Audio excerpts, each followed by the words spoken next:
You have the power to decide what stays and what goes, what you take into the second half of life and what you choose to leave behind. Hi, I'm Jo Clark, and thanks so much for joining me today. This is the Redefining Midlife podcast, a podcast designed for the 40-plus woman who is determined to challenge society's myths and beliefs around midlife. It's for the woman who is inspired and ready to define midlife her way. Join me each week as I chat to health and wellness experts for up-to-date information on how to live well, as well as some special conversations with incredible everyday women redefining what midlife can look like. Here's to making our next half of life even better than the first. Welcome to episode 106 of the Redefining Midlife podcast. Today, we're going to talk about the power of editing in midlife and what that actually means. It's a topic I've spoken briefly about on previous episodes, as well as a number of podcasts that I've been interviewed on. Now, most of my friends who are in their 40s and beyond, and the wide range of women that I get to talk to through my work, have one thing in common. We start to lessen the baggage we've been carrying around for decades. Now, I'm not just talking about the physical stuff, although for many, decluttering our homes becomes a priority, but it's also that emotional and mental baggage that we carry. The things that used to weigh us down emotionally, the worries that kept us up at night, suddenly don't seem to matter just as much anymore. And this isn't an overnight process. It's something that seems to creep in gradually. And before you know it, you're actually craving less stuff in your life and more meaningful experiences. More time with the people that you truly care about. More time doing what matters to you. And we also start to realise we no longer need to please everyone or chase after every single opportunity that comes our way. We focus on what's aligned with our values. This shift is part of a broader editing process that we go through in midlife. We become more discerning, and not just with our time, but also with our energy, our relationships, and even our goals. It's about stripping away the unnecessary and making space for what really serves us in this next phase of life.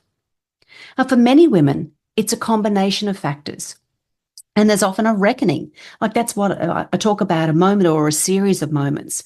It's a time when we might stop and we might reflect on where we've been, where we are, and where we're going. It can feel like a reckoning. Midlife is typically marked by a transition, but it's usually a number of transitions happening at the same time. Whether it's your children becoming more independent, shifts in your career, or just simply the realisation that you've been living according to the expectations that no longer feel right for you. I went through my own midlife edit. I realised that I was no longer in a career that I loved, and so many of the roles that I had filled in my life were coming to an end. I'd gone through several difficult experiences and invested heavily in personal development. It became very clear that I had become a different person from the one I was in my first half of life. Yet, I still wasn't sure who I was or what I wanted. It took some time. Actually, there were many moments of reflection and reckoning.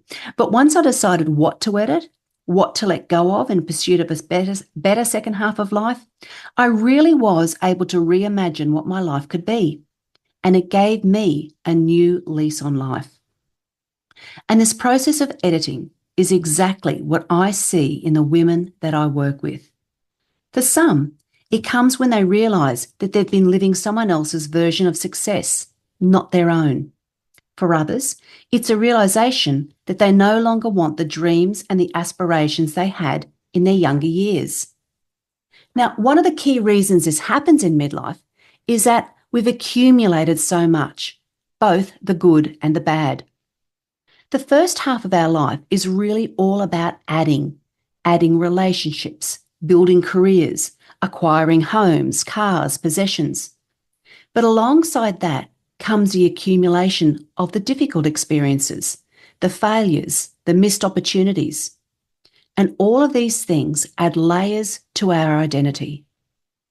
By the time we reach midlife, we can start to feel weighed down by all of this accumulation. And that's where the editing comes in.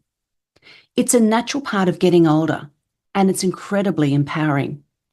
We start to ask ourselves big questions like, what do I really need? What truly brings me joy? And what can I let go of? Now, editing can look different for every single woman.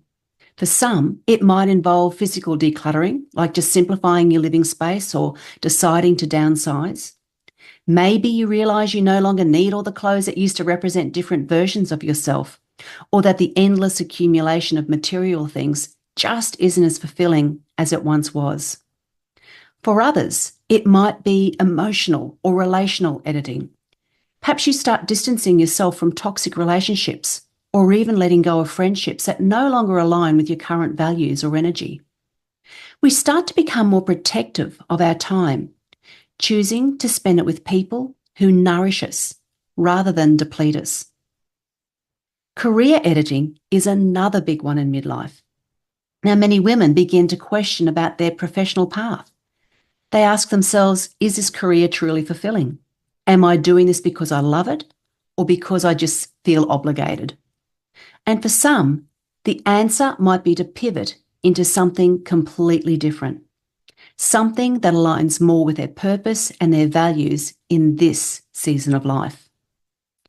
Another powerful aspect of editing in midlife is a shift from complicating to simplifying.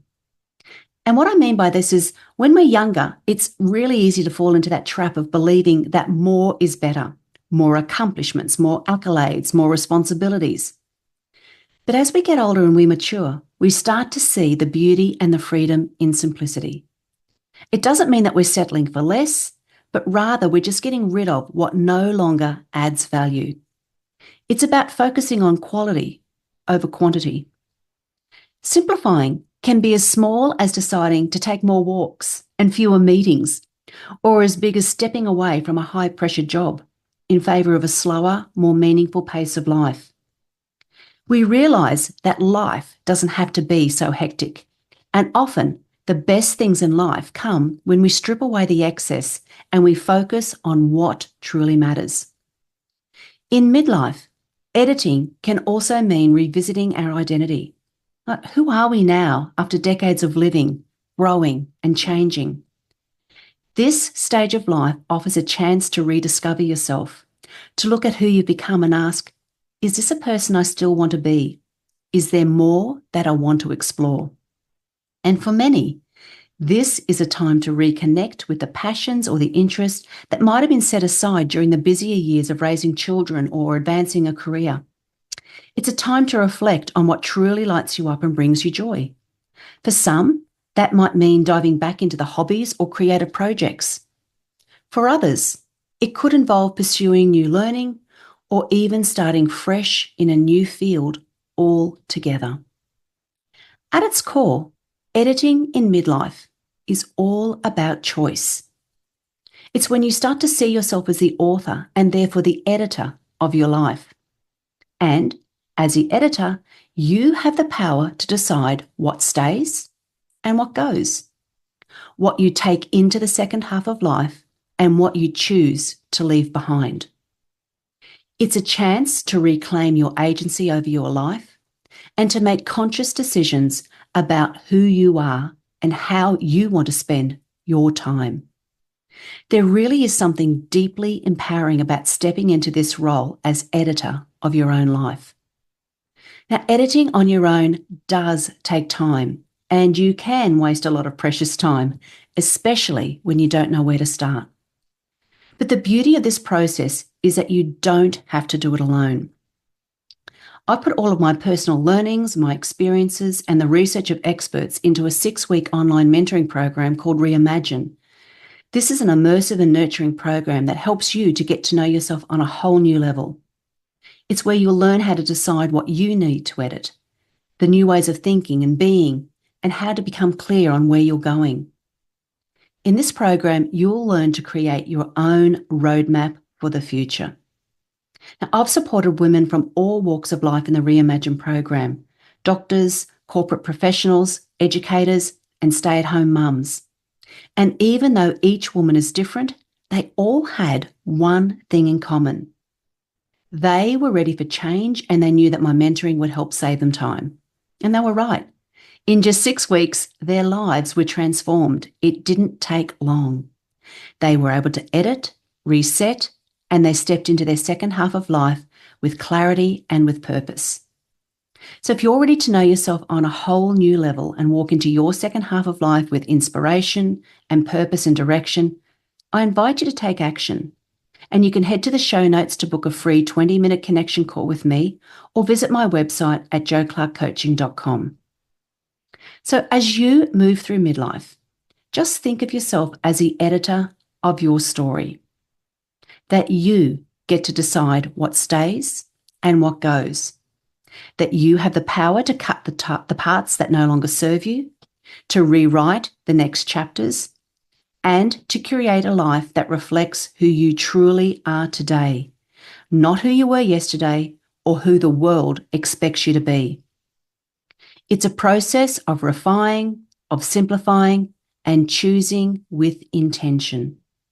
And as you do this, you're going to find that midlife isn't a time of loss, but rather it's a time of profound gain, and it's a time to reconnect with yourself and to live in a way that's aligned with your truest desires and values. Thanks so much for joining me today on this episode. I hope it just gave you some valuable insights as you navigate through your own midlife journey. And remember, you don't have to do it all alone. There are always resources and support to help you. Now, I've got some fantastic interviews and episodes coming up on the show, so be sure to hit follow and stay tuned for more conversations that will inspire, motivate, and empower you to live your best life and beyond. So until next time, start editing, take care, and if you need help, you know where to find me, and just keep redefining what midlife means to you.